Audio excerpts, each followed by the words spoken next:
mwasi wana azoparvenir ya koloba après avoir reçu la ve atangi niche esi ye ndumba na ye nde signification ya ve azoparvenir ya koloba o non bato mosusu tolakisa koaprendre bango ndenge ya olata veste mais madame adultère mwasi ya ndumba yoka bien comprendre nga bien yo madame ya ndumba ntango olobi ke bolakisi bato baveste eza lokola indirectement vous parlez au chef de l'état nobatamaki dans une hypocrisie mais tocomprendre toyei kodénonce yo tolobelaka ona président mais au contraire action ya Genève avant président de la République akoma na ebongana lokola garant de la nation na baréunion wana ya Afrique du Sud abanda kolata veste te toza na nsima Tshisekedi le père maire atiki rassemblement ntango Félix Tshisekedi comme président de rassemblement alataki veste te ndeko nanga de casque outi kolobela omoko alobi Félix Tshisekedi alati veste dans le bas âge mais oza importe eza bo par rapport ya réaction ya mwasi ya ndumba nous demandons à la justice congolaise parce que nous savons que cette fois-ci la justice ne sera pas malade excusez pour le terme nous demandons à l'excellence le nouveau ministre d'État de la justice Ossa Moutamba d'interpeller et arrêter Olive qui a fait le tâche à l'endroit à la personne chef de l'État qui a menacé même la personne qui est l'ancien ministre de la Défense qui est aujourd'hui actuellement ministre du Transport, ancien combattant Jean-Pierre Bemba qui n'est même pas l'ami de Olive Lembe. Justice congolaise, si le chef de l'État avait dit dans le briefing de la presse que notre justice est malade, il n'a pas insulté le magistrat, mais il a parlé rien que la vérité. Mais cette fois-ci,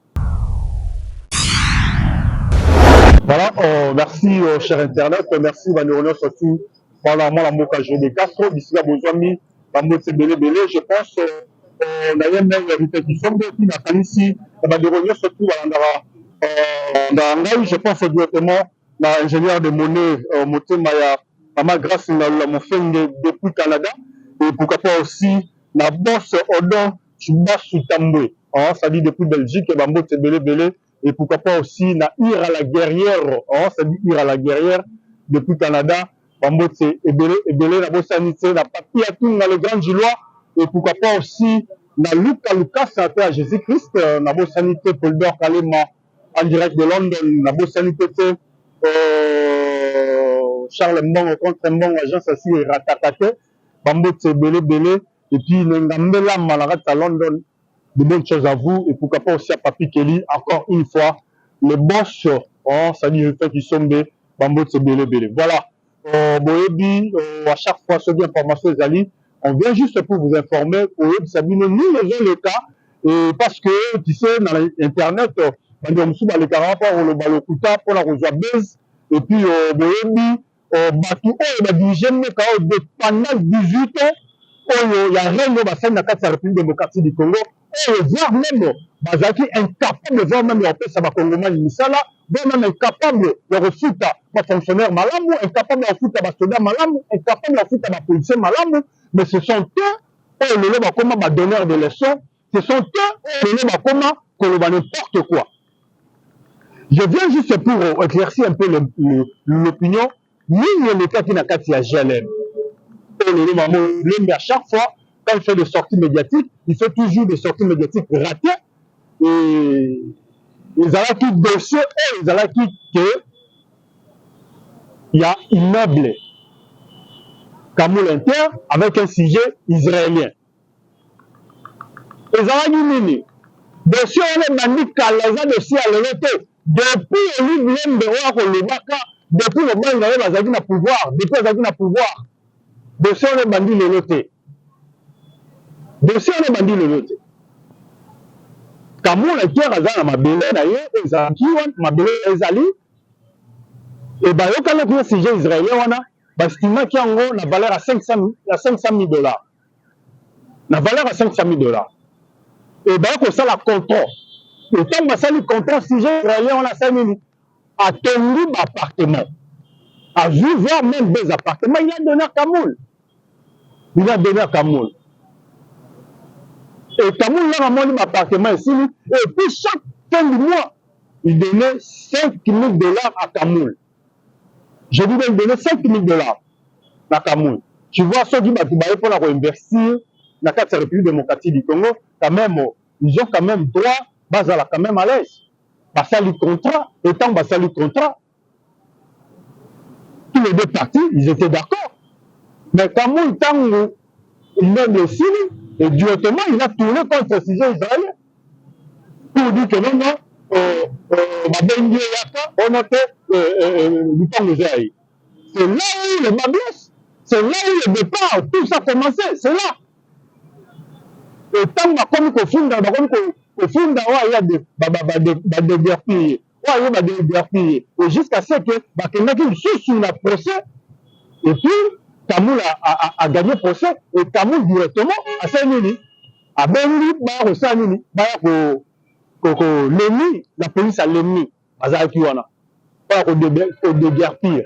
C'était la police de l'ennemi. Il était l'ennemi au bazar dans la police. Ouais. Et la force du progrès, Bayaki, na Bango, pour la renvoyer même. Ils n'étaient pas venus pour chez lui Vlembe. Comme il est en train de déformer l'information. Il est en train de déformer l'information. Bayaki et pas Olive Vlembe. Bayaki la GLM. Et Olive Vlembe a le dit que non, non, ils étaient venus pour m'éliminer. Et encore pour aller, il est allé encore plus loin dans le bâtiment, grâce à son mari, mais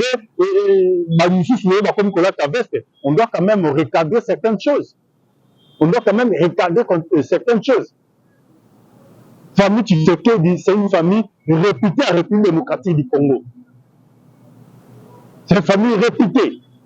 Olive Lembe, il doit quand même demander pardon aux Congolais.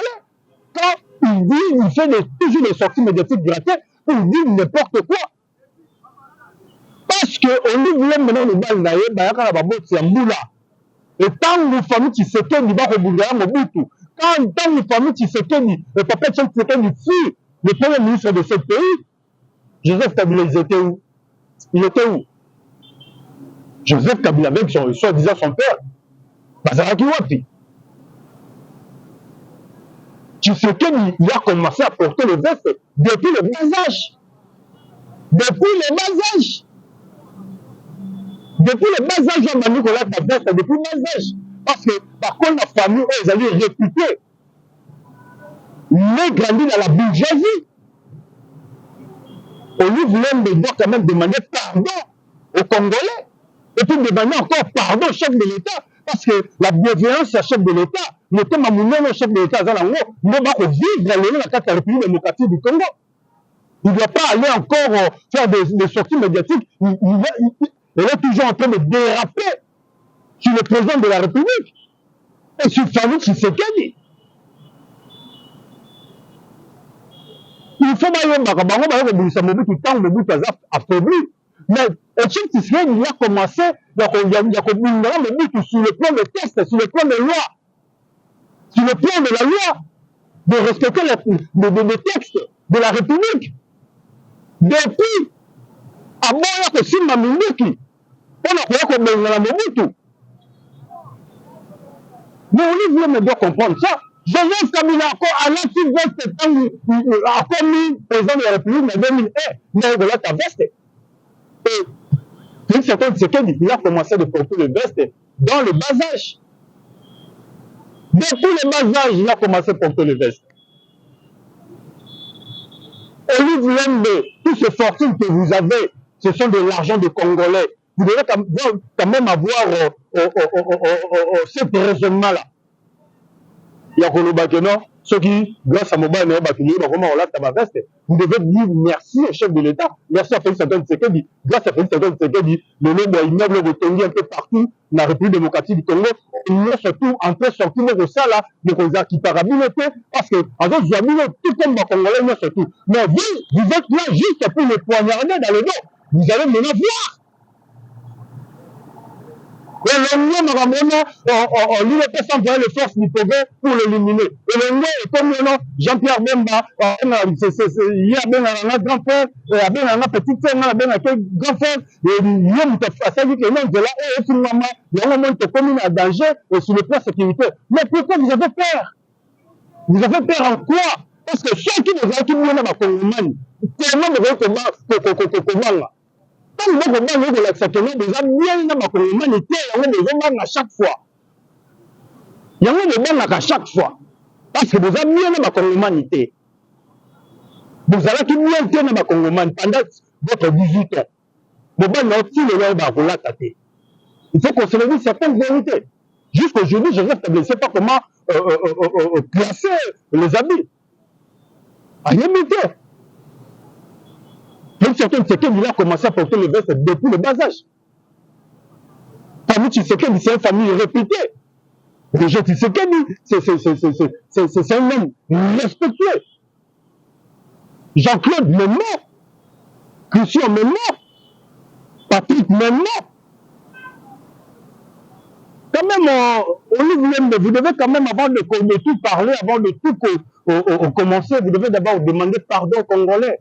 C'est grâce à ces Congolais que vous êtes en train de minimiser. Mais là, vous solo. Il y a l'État, parce que vous avez dit qu'on n'a pas rediriger, vous avez pas rediriger, la République démocratique du Congo. Vous étiez là juste pour diriger les minéraux de la République et non diriger la République. Sauf que les gens qui ont pas rediriger vraiment la République. Mais les gens qui ont le chômage, ils ont le chômage. Et tant que dans le bâtiment, je n'ai pas pu à transformer l'homme congolais. Oui! Pourquoi arriver à transformer l'homme congolais? Parce que lui-même, il n'est pas congolais. Entre guillemets. Entre guillemets. Il faut qu'on dise certaines vérités. Entre guillemets, lui-même, il semblerait que non, il n'est pas congolais. Il faut que le barayango. Parce que tant que Dieu a John Minde Bimara Awa avec le baron bien que non, Joseph Kabila n'est pas congolais, sa maman s'appelle Clémentine, Joseph Kabila a fait la Kina le baraté parce que abattre la fortune parce que à Moyaka, la Congomani n'a tellement on a exaltation de nationalité. Mais le a comme une dernière de leçon. A comme une dernière de leçon. La force du progrès, babandaki koleka. La pollution, au milieu de Tchao, bazali wana na garde na bino. Bango moko bazui panique. Bango moko bazui panique. Et puis on se pose des questions. Bango bafanda rawana, est-ce que ce sont de vrais policiers? Entre guillemets, ce sont des policiers. Tu reçois la paix service à renseignement, service à sécurité, que les gens ne parce que bateau, tu peux passer la coup d'État, vous devez abîmer là et rebalater. Est-ce que Zadi Baouta Babimé là, peut-être service à renseignement, que les gens va se renseigner. Ça va mener dans la tête. Donc, c'est rien. On fait rien. Il dit à chaque fois, quand il fait des sorties médiatiques, il fait toujours des dérapages. Cette fois-ci, ça ne doit pas passer. Ça ne doit pas passer. Ça ne doit pas passer. Vous devez quand même avoir un esprit là de un peu la modestie envers le chef de l'État. Envers le chef de l'État. Vraiment, Bakongomani, na sortie médiatique que Olivier Massali et révolté ma Congolais, il doit se taire. Elle doit se taire parce que elle doit vraiment se taire. Massali Bakongomani m'a belé, elle doit se taire. Normalement, il va toujours paniquer. Attends, il se panique souvent parce que Bayemi m'a rembassé à Congolais. La carte na bango ba yebi ma ambassade ba congolais et on va se paniquer à chaque fois et puis ba jeune abina ba montage wana bo salaka toujours ba ja ba montage bo salaka donc me pandi ndako ono ba kotaki mais allez-y comprendre ba rekota na nzela nini parce que to yebi bien na entrée na bino bo za ba entrée à liboso porteur ezali na carte kuna porteur ezali ndako za musika pourquoi pour franchir tous les deux barrières wana? Mais allez-y comprendre. Allez-y comprendre. Allez-y comprendre. Vraiment, yango tolobaki koyi koleka boye te bakombate ebele babaki non, il faut baloba à ce qui concerne oyo elekaki lobi et puis oyo eleki mpe lelo le Congolais a déclaré non, il doit quand même parler par rapport à Maman Zoluka, par rapport à ma sortie médiatique toujours dérapée par ex-première dame Olive Lembe. Oh, moi mboka moi mboka bonjour les journalistes de Kasso. Marambo elekaki lobi na DG na GLM, Olive Lembe accuse l'IDPS, accuse le chef de l'État. Alors le bâtiment, le leçon mboka kolata veste, les abambo va prendre kolata veste, au lieu que le bani étant qui est un vrai combattant de l'IDPS. Merci beaucoup, moi la mboka de Kasso. La question le tourne parce que biso tozala bona koyanola bandeko na biso bakongomani oyo bazwami partout na diaspora, partout na différents pays africains.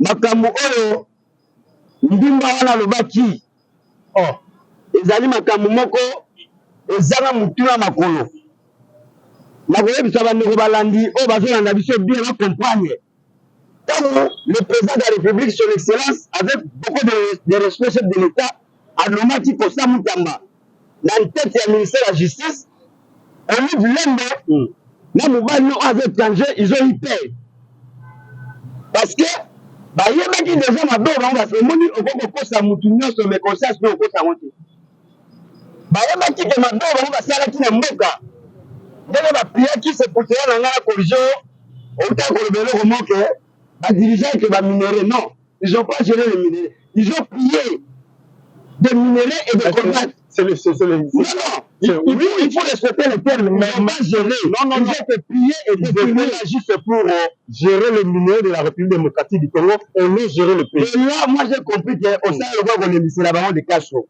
Ils n'ont pas géré, Bapiaki. Mais pour l'actualité, la bicho, moi, si on a parvenu à Goloba, après avoir reçu la veille, à Tanouche, et c'est une demande à une signification la veille. Azo parvenir à Goloba, non. Bato musu to lakisa ko apprendre bango ne ya olata veste mais madame adultère moi ça ndumba et subi pas bien et sûr comprendre nga bien yo madame ndumba tango le but bo lakisi bato ba veste et dans le cours indirectement vous parlez au chef de l'État non pas tamaki dans une hypocrisie mais to comprendre to ko dénoncer que le bel dans la président mais au contraire action à Genève avant président de la République comme on est bon le la garant de la nation. La réunion à l'Afrique du Sud. Avant on a ta veste, à la veste. Bon, nous ma cima. Si ce qui est le PNL, a-t-il rassemblement?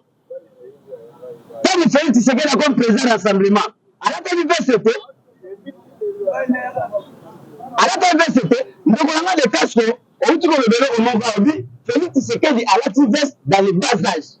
Mais osez importer par rapport à la réaction, la motion en Dumba. Nous demandons à la justice congolaise, parce que nous savons que cette fois-ci, la justice ne sera pas malade.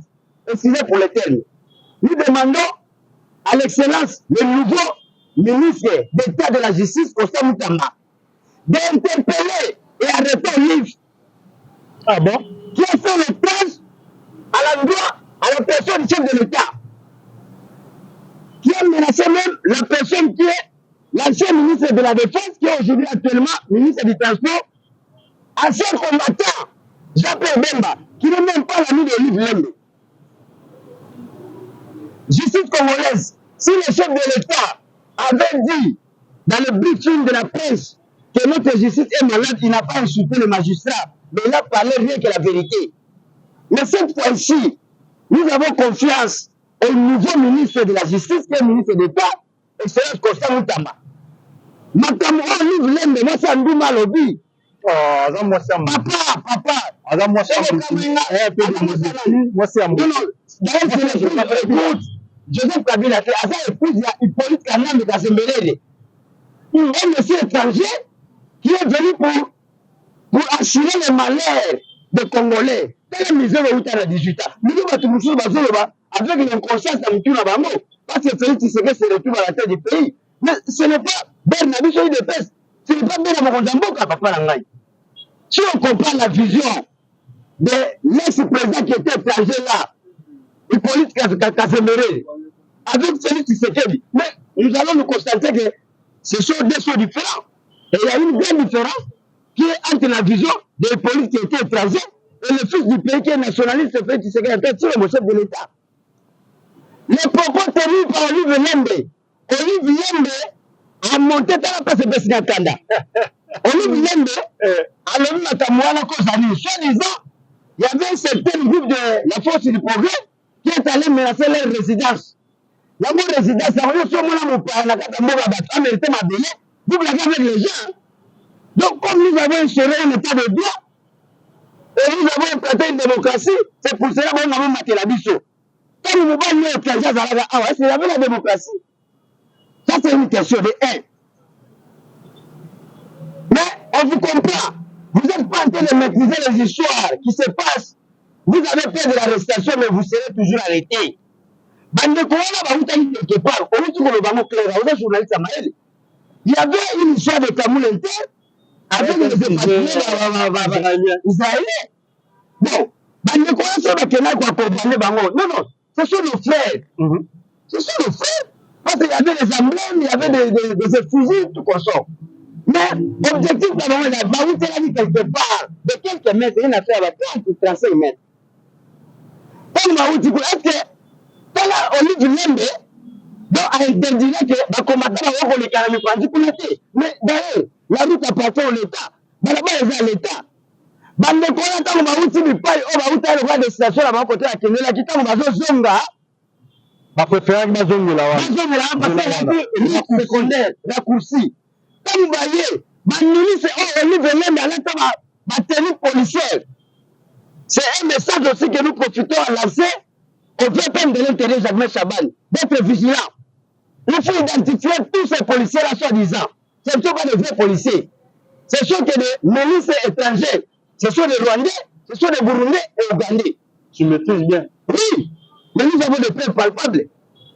Quand nos amis arrivaient pour les gens de l'état-major, leur siège, ces milices-là, soi-disant les policiers-là, les ont attaqués. Vous voyez, ils se sont eux-mêmes paniqués dans les lieux comme ça. Ils ont commencé à poursuivre les gens de la force du progrès, de Lukumba, qui s'est dirigé pour rentrer vers leur siège. Est-ce que vous comprenez? Mais on a vu dans la surprise générale, Olive Lembe a arrêté un certain groupe de gens. On a vu dans les images porter les t-shirts du président Félix Tshisekedi. C'est une histoire montée par Olive Lembe parce qu'elle a peur de l'arrestation de son mari. Parce qu'il y a vu des gens. Kosa Moutamba, comme on a 2 mois. Il est là pour arrêter les antivaleurs. Désormais, vous avez monté un coup, mais ça n'a pas de sens. Et vous ne savez sauter. C'était une façon d'enlever les combattants. Soyez vigilants. C'était une façon d'arrêter pour éliminer les combattants de l'IDPS. Mais, chose que ce que nous pouvons dire, pour que les gens sachent, il n'y avait aucun responsable du parti qui les a envoyés là-bas. Mais chose que leur objectif, ce n'était pas pour aller à la résidence de l'étranger Kabila.